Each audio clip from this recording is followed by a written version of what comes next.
श्री गणेशाय नमः. श्री गुरुवे नमः. ज्ञानेश्वरी अध्याय 14 गुणत्रय विभाग योग श्लोक 16 ते 27 ओव्या 266 ते 416. श्रीकृष्ण म्हणतात की जेव्हा सत्वगुण वाढतो तेव्हा जीव स्वतःला सुखी समजत असतो. ज्या वेळेस रजोगुण सत्व आणि तम यांच्यात मात करतो तेव्हा कर्मा वाचून जगात दुसरे काही चांगले नाही असे तो म्हणत असतो. आणि जेव्हा सत्व आणि रज यांना दाबून तमोगुण वर येतो तेव्हा जीव सतत चुका करीत असतो. ज्ञानाला कारण सत्वगुण, लोभाला कारण रजोगुण आणि मोह, अज्ञान आणि प्रमाद आणि तमोगुण होय. म्हणून ज्ञानी लोक आजन्म सात्विक वृत्तीचा अंगीकार करतात. तमोगुणामुळे शरीरात आळस व मोह वाढला तरी त्याचा खेद होत नाही. विश्वाचे अस्तित्व जाऊन मग मी दिसावा असे नसून विश्वासकट सर्वत्र मीच आहे अशा तऱ्हेने मला जाणणे हीच अव्यभिचारी भक्ती. अशा तऱ्हेची जो भक्ती करतो तो गुणातीत होय. माझ्या सकट सर्व ब्रह्मच आहे अशी वृत्ती झाली की तो फक्त माझ्यामध्ये विलीन होतो. या दशेला ब्रह्मत्व म्हणतात. कर्मणः सुकृतस्याहु सात्विकं निर्मलं फलं रजसस्तु फलं दुःखं ज्ञानं तमसः फलं. येणेची पैरा कारणे जे निपजे सत्वगुणे ते सुकृत ऐसे म्हणे श्रोत समो. म्हणून तया निर्मळा सुखज्ञानी सरळा पूर्वये फळा सात्विकते.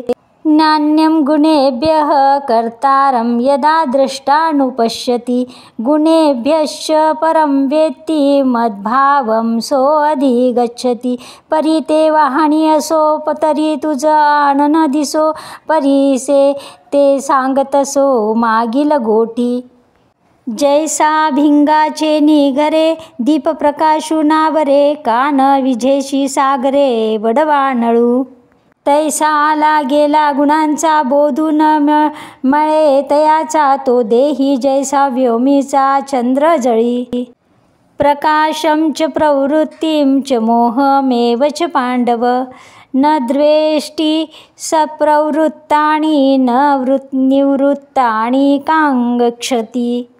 परिरजाचे निमाजे देह कर्माचे आनोजे प्रवृत्ती जे घेई जे वेटाळुनी. तैमीची का कर्मठ ऐसा नये श्रीमाठ का दरिद्र लिये बुद्धिवीट तोही नाही.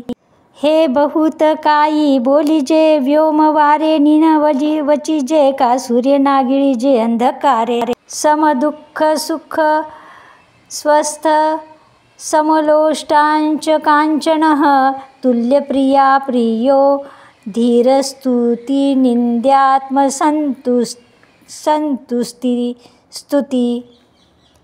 तरी वस्त्रासी पाठी पोठी नाही सुता वाचुनी करीटी ऐसे सुये दिठी चराचर मृदुषे.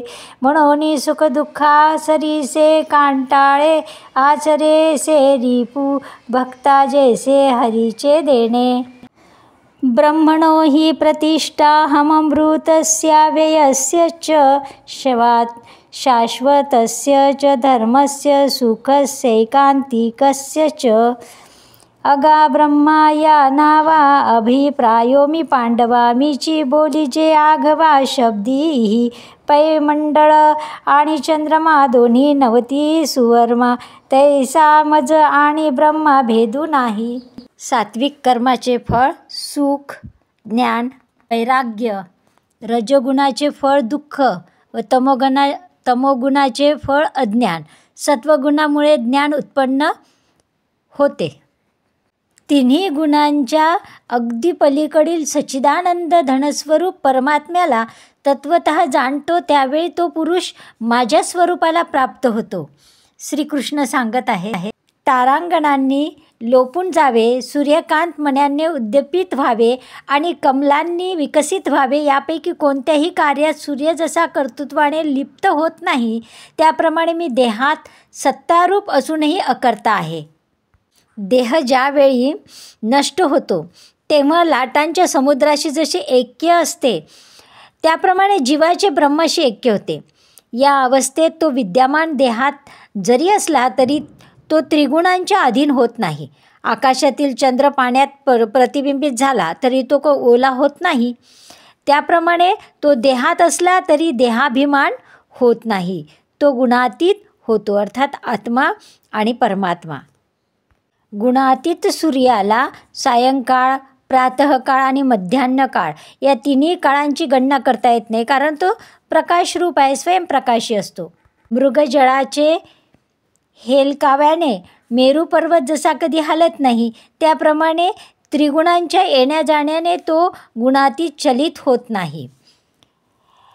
अर्जुना, निरंतर आत्मभावात स्थित झाला, सुखदुःखाला समान मानू लागला तरी माती, दगड, सोने ज्याला सारखी झाली, जो धैर्यशील तसेच तो प्रिय व अप्रिय एकसारखे समजतो आणि आपली निंदा व स्तुती ही ज्याला समान वाटतात, तो गुणातीत घरातील खांबाला जशी रात्र आणि दिवस सारखीच असतात, त्याप्रमाणे आत्म्याच्या ठिकाणी रममाण झालेल्या गुणातीत देहाला प्राप्त झालेली सुखदुःखे द्वंद्वे एकसारखी झालेली असतात.